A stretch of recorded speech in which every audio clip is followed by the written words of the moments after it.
بسم الله والصلاة والسلام على رسول الله. اهلا وسهلا بيكم في وصفة جديدة من مطبخ وروتين ايمي.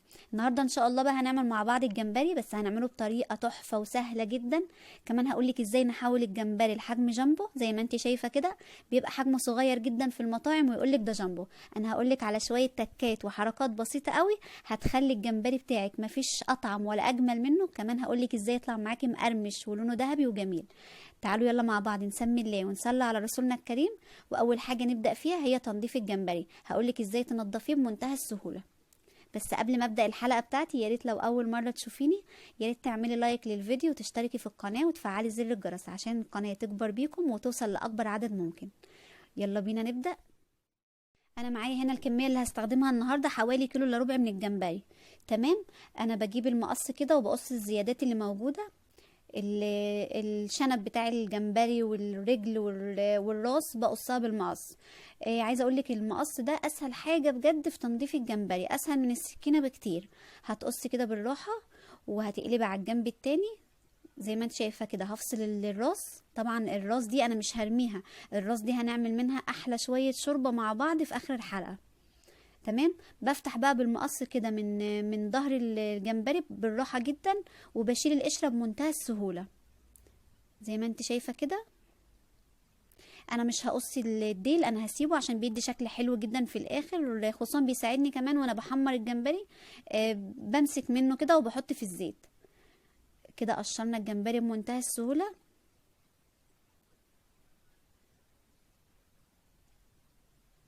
شايفه؟ طبعا بيبقى فيه خيط رملي في ظهر الجمبري، انا مش هنضفه دلوقتي، انا بحب اقشر الجمبري كله في الاول بسهل على نفسي. بعد كده بقى بشيل الخيط الرملي وهقول لك برضو ازاي تشيليه بكل سهوله. نعمل مع بعض واحده كمان كده. شايفه؟ بمنتهى السهوله تشيلي الزوايد كده وتقطعي الراس بالسكينه ونفتح من الظهر كده بمنتهى السهوله. مفيش اسهل من المقص بجد في تنظيف الجمبري. هنفتح كده ونشيل القشره مع بعض. شايفه؟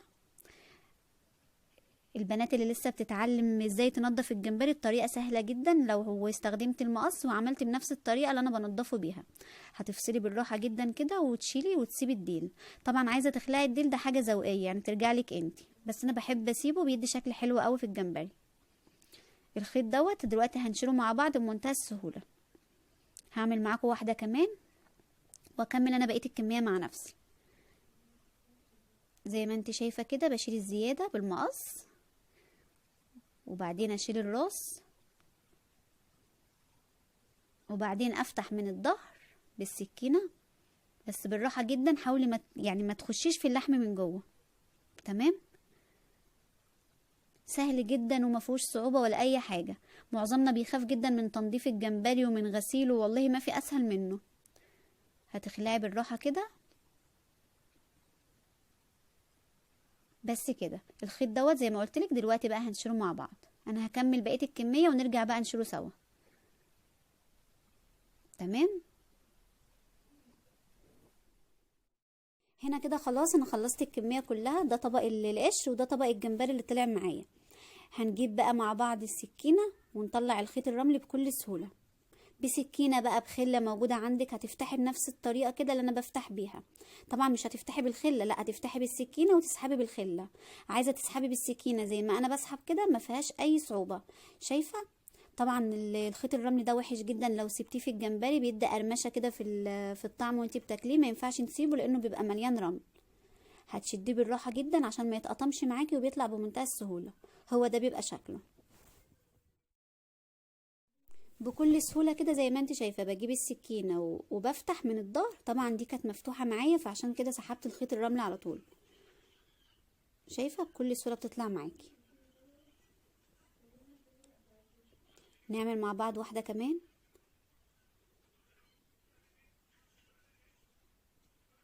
هفتح كده بالسكينه الاول بعدين اسحب الخيط الرملي كده بكل سهوله.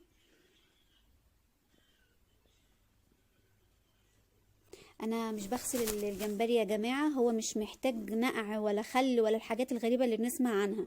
اللي هو اصلا مش مستحمل، يعني هو لحمه ضعيف وكمان ما بيبقاش زفر يعني. يا دوب بس تغسليه كده كويس وتطلعي منه الخيط الرملي وتشطفيه كويس جدا وخلاص تمام. شايفين كده؟ خلاص. انا بقى هكمل الكميه كلها وارجع مع بعض نشوف هنتبله مع بعض ازاي. كده بقى خلاص، انا نضفت الجمبري كويس جدا وشيلت القشر وشيلت الخيط الرملي منه وغسلته ونضفته بقى معايا بالشكل ده زي ما انت شايفه. شايفه الجمبري معايا سليم وجميل ازاي، ولا اتهرى مني ولا حاجه. معايا بقى ده قشر الجمبري، طبعا قشر الجمبري برضو غسلته ونضفته كويس. واوعي طبعا ترميه، هنعمل منه شويه شوربه جمبري بجد تحفه. شايفه راس الجمبري دي بتبقى مليانه بطارخ، البطارخ دي بجد بتخلي طعم الجمبري، طعم شوربه الجمبري اكتر من روعه. هنعمل منها شويه شوربه بجد مش هتنسي طعمهم ابدا. تعالوا بقى مع بعض نشوف التتبيله الجميله اللي هنعمل بيها الجمبري النهارده. معايا هنا معلقه صغيره من كل حاجه. توم باودر، بصل باودر، فلفل اسود، بابريكا، كزبره ناشفه. بس معايا معلقه كبيره من الكمون طبعا عشان الاسماك بتحب الكمون شويه، وحوالي 7 أو 8 فصوص من الثوم. ومعايا هنا فلفل احمر وفلفل اخضر، ومعلقه كبيره من هريسه الشطه، وليمونه او 2. تمام كده. نجيب بقى الخلاط بتاعنا ونشتغل فيه. هنزل بكل التوابل اللي معايا كده في الخلاط بالشكل ده.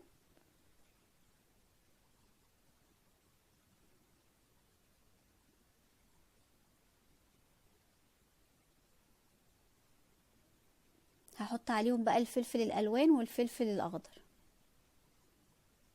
ومعلقه هريسه الشطه، وهنسيب الليمون دلوقتي هنستخدمه بعدين.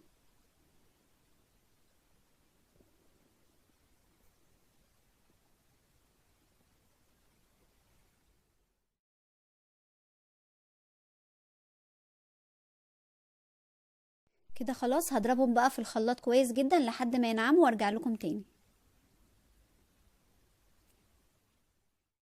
وده شكل التتبيله بتاعتنا اللي هتخلي الجمبري بتاعنا بجد مفيش اجمل ولا اروع من كده. هناخد معلقتين كبار كده نحطهم على الجمبري، وهنسيب معانا معلقتين هنحتاجهم بعد شويه. تمام. هقلبهم بقى مع بعض كويس جدا بحيث ان الجمبري يشرب من التتبيله كلها، بس طبعا هتقلبي بهدوء خالص عشان الجمبري مش مستحمل وما يتهريش منك. كده خلاص انا قلبته وبقى معايا بالشكل ده. تتبيله بجد جميله جدا وريحتها روعه.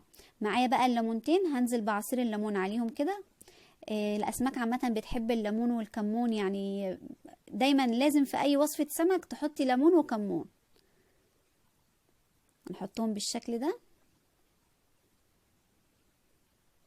انا هسيبهم بقى حوالي ساعة في التتبيلة كده عشان طبعا اللحم يتشرب كويس قوي منها ويدينا طعم جميل. يبقى احنا كده تبلنا اللحم، باقي بقى الكفر اللي بره. تعالوا بقى مع بعض نشوف هنعمله مع بعض ازاي. معايا هنا كوبايتين من الدقيق، انا حطيت كوباية في طبق وكوباية في الطبق التاني. تمام. معايا بقى دول معلقتين كبار من النشا ومعلقة كبيرة من البيكنج باودر. هاخد معلقه كده من البيكنج باودر صغيره احطها في الطبق ده، والنشا وبقيه البيكنج باودر هحطهم في طبق الدقيق التاني.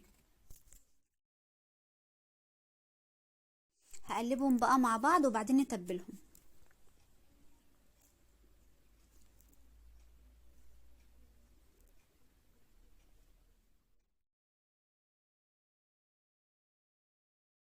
معايا هنا معلقه كبيره من البابريكا، ومعايا معلقه كبيره من الكمون، ومعلقه ملح.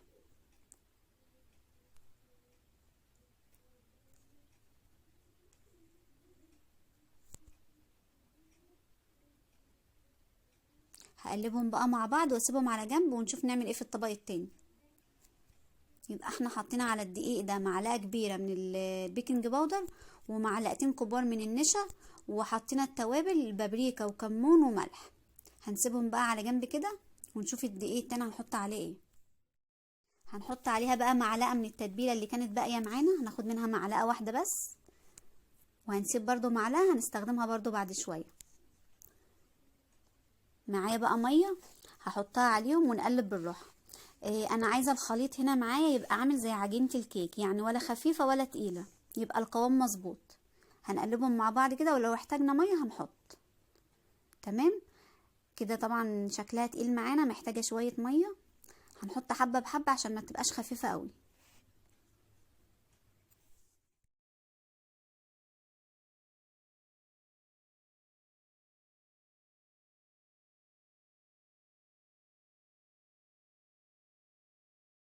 هفضل اقلب فيها لحد ما تديني القوام اللي انا عايزاه.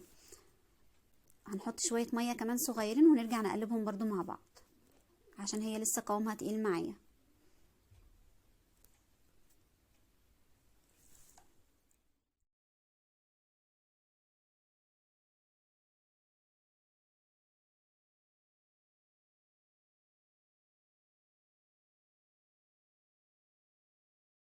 كده خلاص، ده القوام اللي انا عايزاه. ولا تقيل ولا خفيف، بالشكل ده.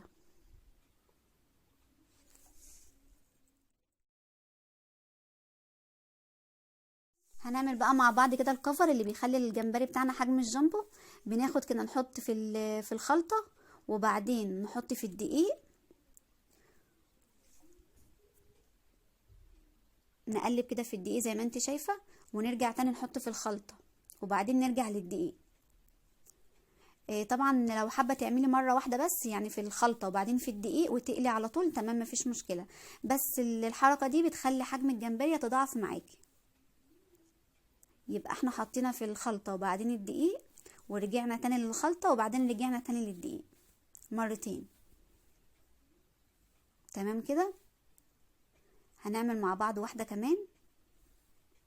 هنحط في الخلطة وبعدين نغطس في الدقيق. طبعا الدقيق متبل والخلطة متبلة واللحم متبل، يعني مش عايزة اقولك الطعم الاخير بجد اكتر من روعة. هنحط كده في الخلطة ونطلع نحط في الدقيق. انا هكمل بقى بقية الكمية ونرجع نحمره مع بعض.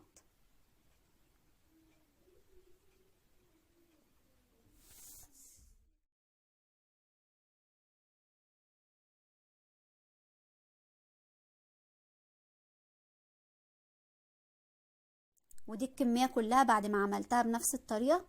طبعا انا محضرة على النار زيت سخن جدا، يعني عايزة اقولك درجة الغليان من نجاح الجمبري معاكي عشان القشرة بتاعته ما تفكش ويفضل زي ما هو، انك تكوني مسخنة الزيت جدا. شايفة الزيت بيغلي ازاي؟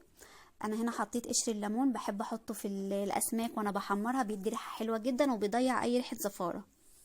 هنزل بقى بالجمبري بتاعي كده بالراحة، وزي ما انت شايفة انا مش بكتر في المقلة علشان طبعا ما يفكش مني. مش هنقلبه ولا حاجة اول دقيقة، يا دوب دقيقة بس ونقلب على الوش التاني.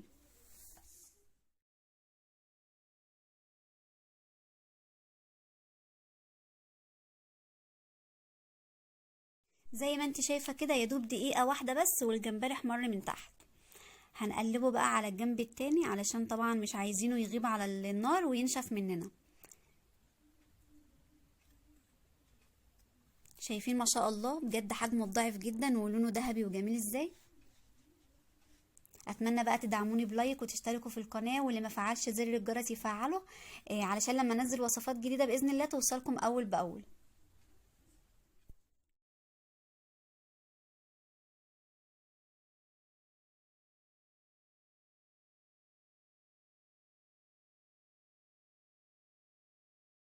كده خلاص الجمبري خلص معايا واخد اللون الذهبي الجميل. هطلعه بقى على مناديل المطبخ يصفي كمية الزيت اللي فيه. يا دوب اخد دقيقة على الوش ده ودقيقة على الوش التاني. تعالوا بقى مع بعض نعمل الشوربة الجميلة من قشر الجمبري. دي حلة على النار، حطيت فيها معلقتين كبار من الزبدة او السمنة. هسيبهم يسخنوا بالشكل ده وانزل عليهم بقشر الجمبري. هحط القشر كله كده.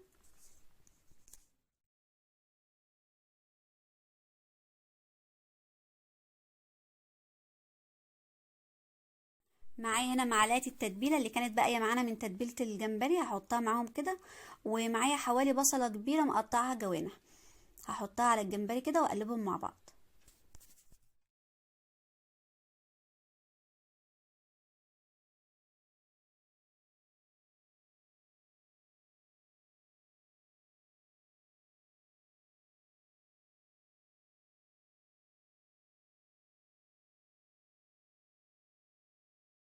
هضيف عليهم معلقه كبيره من الكمون، ومش هحط بقى توابل علشان معلقه التتبيله اللي احنا حطيناها فيها كل حاجه.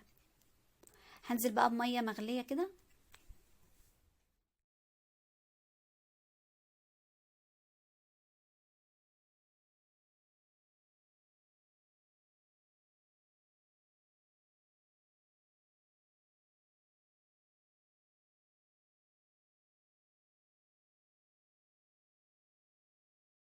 معايا بقى اخر حاجه ليمونه كبيره، هعصرها واحط قشرها. تمام.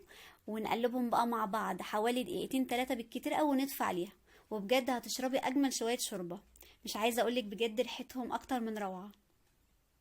هنقلبهم مع بعض كده واسيبهم دقيقتين 3 على النار واطفي عليهم. ونقدم بقى مع بعض الطبق الجميل بتاعنا.